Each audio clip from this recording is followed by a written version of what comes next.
Merci, Monsieur le Président, Madame la Ministre.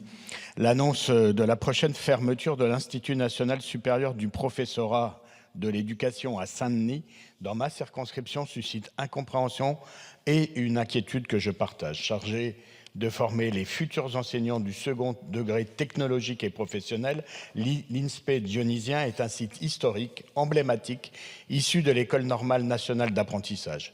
Il a été créé en 1945, il est adossé à un lycée d'application avec en outre des formations uniques en Île-de-France qui font à la fois sa bonne réputation, sa spécificité et son attrait. L'INSPE de Saint-Denis est aujourd'hui menacé car son site est vieillissant et doit être réhabilité. Or, l'université de Paris-Est-Créteil est en déficit budgétaire et ne peut, dit-elle, supporter un tel effort financier. Pourtant, aucune expertise permettant d'évaluer les coûts n'a été réalisée. Si la présidence de l'université dit envisager de répartir les étudiants et les enseignants sur d'autres sites déjà surchargés, tous déplorent le manque de considération pour leur métier et pour la voie professionnelle, ainsi que l'absence de recherche de solutions alternatives visant à préserver ce site accessible et accueillant.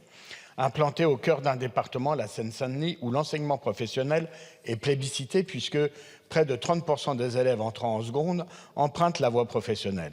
Former dans de bonnes conditions les enseignants est donc une impérieuse nécessité. Or, en fermant ce site dionysien emblématique, c'est un très mauvais signal qui est donné à ceux qui s'engagent dans la voie professionnelle, dont nous savons pourtant qu'elle est la clé de l'insertion de très nombreux jeunes dans les quartiers populaires.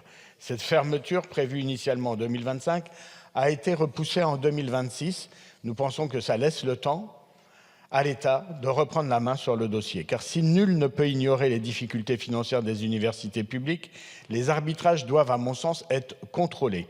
Sacrifier ainsi 80 ans d'histoire et de réussite, tout comme l'avenir d'une partie de notre jeunesse, ce n'est tout simplement pas possible.